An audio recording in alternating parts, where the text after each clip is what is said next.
माता जी की। मैं महिपाल सिंह मकड़ा, श्री राजपूत कर्ण सेना का राष्ट्रीय अध्यक्ष। मेरे साथ मेरे प्रदेश अध्यक्ष हैं कर्ण प्रताप सिंह जी केडी बना, मेरे जिलाध्यक्ष हैं, और पूरी बीकानेर की टीम तैयार है। मैं बीकानेर पहुंच गया हूं और अभी पहले बीच में मैं लाइव आया था, थोड़ा कट गया था, थोड़ा नेटवर्क इशू है। मैं आपको बोलना चाह रहा हूं, कल ज़्यादा से ज़्यादा संख्या में 12:15 बजे बीकानेर कलेक्ट्रेट पहुंचे और हरिराम जी डूडी की जो पोती का जो प्रकरण है, उन्होंने पूरे हिंदू समाज से जो गुहार लगाई है, उनके पक्ष में आके उनका कंधा मजबूत करे, क्योंकि उन्होंने ये भी बोला है कि मैं अगर आप लोग नहीं आए तो हम लोग पूरा आत्मदाह कर लेंगे पूरे परिवार के साथ। और ये हमें मलाल रहेगा कि हमने हिंदू समाज में जन्म लिया है। ये बहुत बड़ी बात है कि कोई हिंदू अपने आप पे गर्व करने के बजाय शर्म फील करे। इससे बढ़िया है कि हम लोग 3600 कौम के लोग आके खड़े हो कि किसी की बेटी को कोई, चाहे वो बालिग हो गई हो 2 महीने 1 महीने पहले, अगर वो बालिग हुई है तो मुझे आप बात बताइए। मैं पूछना चाहता हूं पूरे देश के लोगों से कि अगर वो जब नाबालिग थी उसके ऊपर डोरे तो नाबालिग होते हुए डाले गए,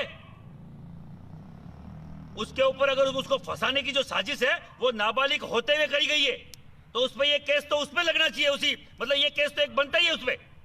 दूसरा, वो स्टाम्प दे रहा है 100 रुपए का, 100 रुपए के स्टाम्प पे शादी नहीं होती है।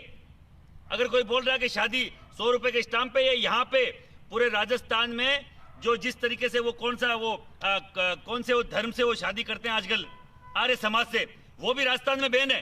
फिर इन्होंने शादी किस आधार पे करी है? जो 100 रुपए के स्टाम्प है, 100 रुपए के स्टाम्प जो अगर इन्होंने कोर्ट में शादी करी है तो कोर्ट के डॉक्यूमेंट्स अलग होते हैं। मैं बोलना चाह रहा हूं हर एक व्यक्ति से, आप सबकी जिम्मेदारी बनती है। ये हरिराम डूडी नहीं बोल रहा है। हरिराम जी डूडी हमारे वो एक निधि है, वो एक पुराने लोग हैं जो 10 साल बाद में आपको नहीं मिलेंगे, जो अपने बेटे पोतों का किया हुआ कर्म अपने सर पे ओढ़े नहीं। वो ये तो बोल रहे हैं कि मुझे मतलब मैं मर गया हूं, मेरी इज्जत खराब हो गई है। आने वाली पीढ़ियां ये बोलेगी कि अपने बच्चे थे अपने हिसाब से कर रहे हैं। ये वो लोग हैं जो आज भी अपने परिवार को अपनी इज्जत मानते हैं, अपने बच्चों को, अपने पोतों को इज्जत मानते हैं। और अगर उनकी इज्जत में धूल गिरी तो पूरे समाज की इज्जत में धूल गिरेगी। मैं बोलना चाह रहा हूं, मैं तो आ गया हूं, ये अब आपकी बारी है कि आप पहुंचोगे कि नहीं पहुंचोगे। और खूब सारे लोग बोल रहे हैं कि आपको ये उड़ता तीर, पड़ता तीर, बैठा तीर।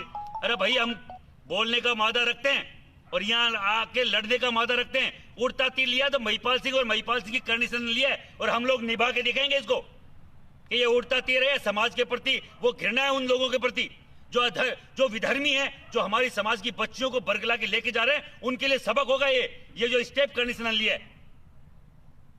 हमेशा राजपूत के लिए बोलना एक मेरी कर्ण सेना की दायित्व बनता है, पर क्षत्रिय समाज के लिए, जो क्षत्रिय समाज में पैदा हुआ है, उसका दायित्व बनता है 3600 कौम के लिए बात करना। मैं कोई पॉलिटिकल पार्टी नहीं बना रहा हूं, 15 साल से कोई चुनाव नहीं लड़ा है, नहीं तो 5-5, 2-2 साल लोग फेमस होकर चुनाव लड़ लेते 3-3 बार। लाखों करोड़ों लोग हमारे कर्ण सेना के साथ हैं, पर हमने कभी पार्टी का रूप नहीं दिया इसको, और न कोई पॉलिटिकल एजेंडा है। ये किसी एक बुजुर्ग व्यक्ति जो मेरे हिंदू समाज का है, उसने आह्वान करा है पूरे हिंदू समाज से। कई सारे पागल लोग ये लिख रहे हैं कि राजपूतों को बुलाया किसने?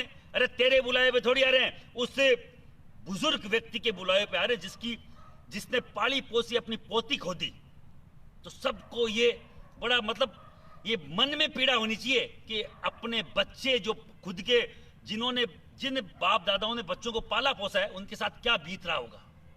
तो मेरा निवेदन है, आप सब लोग ज्यादा से ज्यादा संख्या में बीकानेर कलेक्ट्रेट पहुंचे।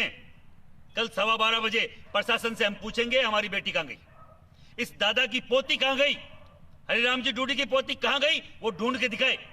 लोग बोल रहे हैं इनका तो बैकग्राउंड ऐसा है, उनका बैकग्राउंड ऐसा है। अरे अपना बैकग्राउंड चेंज करो। एक बेटी गई है एक घर से, किसका बैकग्राउंड कैसा है मुझे नहीं मालूम, पर हम चाहते हैं इसमें न्याय हो। ये जो संविधान की अगर कोई बात आती है कि बालिका कहीं भी जाएगी, तो नाबालिग पे डोरे डालने का तो भी कोई जुल्म होता होगा, वो भी कोई जुर्म है। उसमें कोई धाराएं होती होगी कि किसी की घर में घुस के 1 साल तक नाबालिग बच्ची को आप बरगलाओ और बालिग होते ही भगा के ले जाओ। हम नहीं होने देंगे ऐसा। अगर वो अपने पैरों पे खड़ी होती तो उसको अपने